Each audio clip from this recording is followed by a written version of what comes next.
मित्रांनो, स्वागत आहे तुम्हा सर्वांचं स्टडी विथ गुरु या आपल्या शैक्षणिक यूट्यूब चॅनलवर.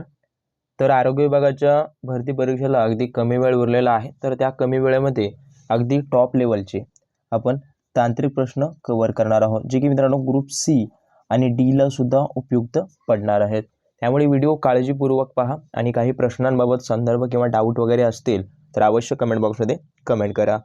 तर पहिला प्रश्न पाहण्या अगोदर नवीन असाल सबस्क्राईब करून घ्या, कारण का अशाच पद्धतीचे अगदी मोफत प्रश्न आपण आपल्या चॅनलवर अपलोड करत असतो. तर मानवी शरीरात क्रियांची गती वाढणाऱ्या पेसमेकर म्हणून ओळखल्या जाणाऱ्या ग्रंथी कोणती? तर मित्रांनो लक्षात असू द्या, मानवी शरीरामध्ये गती वाढवण्याचं काम या ठिकाणी पेसमेकर नावाची ग्रंथी करत असते.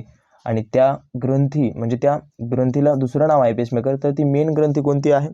तर लक्षात असू द्या, या ठिकाणी पियूषिका नावाची जी ग्रंथी असते त्याला पेसमेकर या नावानं ओळखलं जातं आणि शरीरातील गती वाढवत असते.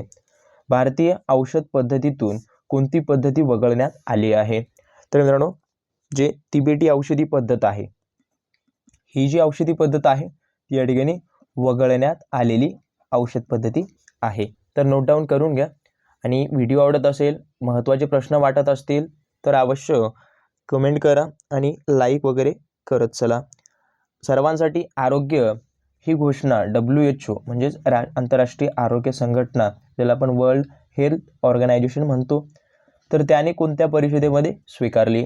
तर मित्रांनो आल्माटा नावाची जी परिषद भरली होती त्या परिषदेमध्ये यांनी ही घोषणा कोणती? सर्वांसाठी आरोग्य हे जे आहे ते तत्व त्यांनी स्वीकारलं असं आपणास म्हणता येतं. पुढे पहा, शरीराचे तापमान नियंत्रणासाठी मेंदूचा कोणता भाग या ठिकाणी नियंत्रित करत असतो किंवा कार्य करत असतो? तर मित्रांनो हे जे आहे हायपोथॅलॅमस हा जो भाग आहे तो या ठिकाणी हा मेंदूचा तापमान नियंत्रण करण्याचं काम करत असतो. आणि मानवाच्या शरीराचं तापमान सर्वसाधारण 37° एवढ्या आसपास असतं. तर लक्षात असू द्या. आणि हे जे प्रश्न आहेत ते रिपीट होणारे असे प्रश्न मी काढलेले आहेत, जेणेकरून शेवटी तुम्हाला फायदा परिपूर्ण व्हावा. कोणत्या पंचवार्षिक योजनेत भारताने कुटुंब नियोजनाचा कार्यक्रम सुरू केला? तर मित्रांनो पहिल्या पंचवार्षिक योजनेपासून हे कुटुंब नियोजनाचा कार्यक्रम सुरू झालं आणि जगामध्ये भारत हा जो आहे तो कुटुंब नियोजनाचा कार्यक्रम सुरू करणारा हा पहिला देश आहे असं त्यांनी म्हटलेलं आहे किंवा हे इतिहास आहे. एक गणित व बुद्धिमत्तेचा प्रश्न आहे. तर पाहून घ्या, 3 संख्यांचं गुणोत्तर हे आपण मागच्या सेंटेन्स किंवा मागच्या याच्यामध्ये सोडवलेलं होतं, तर ते सुद्धा पाहून घ्या. पुढे पहा, या ठिकाणी श्वसनातील हवेत ऑक्सिजनचं प्रमाण किती टक्के असतं? श्वसनातील हवेत ऑक्सिजनचं किती टक्के प्रमाण आहे? तर लक्षात असू द्या, सध्याला आपल्या हवेमध्ये 21% प्रमाण जे आहे ते आपल्या ऑक्सिजनचं आहे. तर सर्वात जास्त नायट्रोजनचं आहे. तर नोट डाऊन करून घ्या. त्यासोबत प्रथम उपचाराची योजना सर्वप्रथम कोणी तयार केली? तर प्रथमोपचार उपचार जो म्हणतो आपण, तर त्याची जी सुरुवात आहे इस्मार्च या शास्त्रज्ञाने सुरू केलेली ही आहे. तर नोट डाऊन करून घ्या. त्यासोबत भारतातील कोणत्या राज्यात मानवी शरीरात सर्वात लहान कार्यरत घटक कोणता आहे? तर सर्वात लहान घटक कोणता आहे? तर पेशी आहे. त्यासोबत भारतातील कोणत्या राज्यात गलगंड हा सामाजिक आरोग्याचा प्रश्न आहे?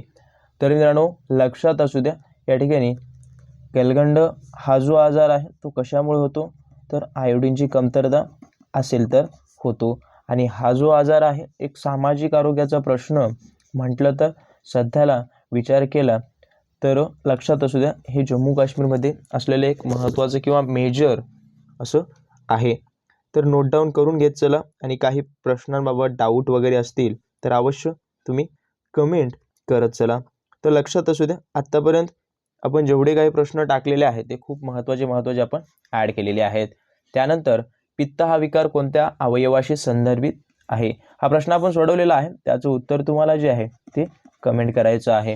आणि तुमच्यासाठी मी प्रश्न अवश्य सोडत आहे, त्याचं तुम्ही कमेंट करत चला. वळूयात पुढच्या प्रश्नांकडे.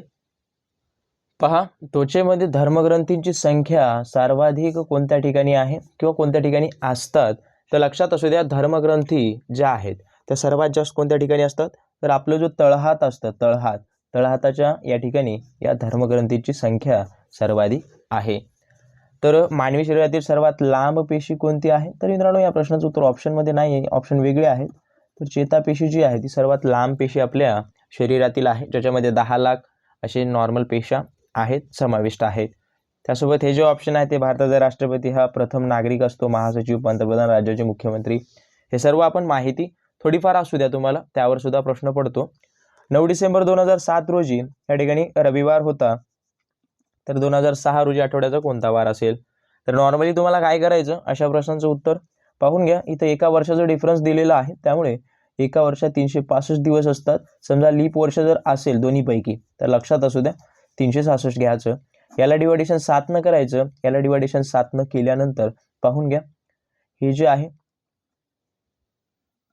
5 इथं 35, परत 1 उरला 15 झाले, आणि 7 दोन्ही 14, परत 1 उरला. म्हणजे काय करायचं, हे त्यांनी काय म्हटलं रविवार, आणि हे जर 1 उरलं, जर मागचं विचारलं त्यांनी काय म्हटलं 2006चं, तर मागं तुम्हाला रविवारपेक्षा 1 दिवस मागं जायचं, जेवढी बाकी येते तशा पद्धतीने तुम्हाला सोडवायचं आहे. तर 15वा, एक काम 10 दिवसात पूर्ण करतो, ब तेच काम 15 दिवसात करतो, तर दोघे मिळून किती दिवसात करतील? पहा, बरोबर किती 10 दिवस दिलं, आणि बी त्यांनी बरोबर किती दिलं 15. यांच्या दोघांचं लसावी किती आहे? 30 आहे. म्हणजेच ह्या 30 एक टोटल काम आहे, जे की हे पूर्ण करण्यासाठी 10 दिवस लागतात आणि याला 15 दिवस लागतात. तर अशा पद्धतीनं एका दिवसात याला 3 काम करेल आणि हा जो आहे तो 2 काम करेल. तर दोघांचं मिळून 5 काम एका दिवशी होतं. तर 30 काम परिपूर्ण करण्यासाठी 30 डिवायडेड बाय 5 करायचे, आणि 5 सगळं 30, म्हणजेच 6 दिवस त्यांना लागतात. हे त्याचं योग्य उत्तर आहे. तर व्हिडिओ आवडला असेल नक्की लाईक करा. आत्तापर्यंत सबस्क्राईब केलं नसेल करून घ्या. तुमच्यासाठी सर्व महत्त्वपूर्ण प्रश्न आपण आपल्या चॅनलवर टाकत असतो. तर भेटूयात अशाच नवीन सिरीजसोबत. पाहत आपलं आवडतं यूट्यूब चॅनल. धन्यवाद.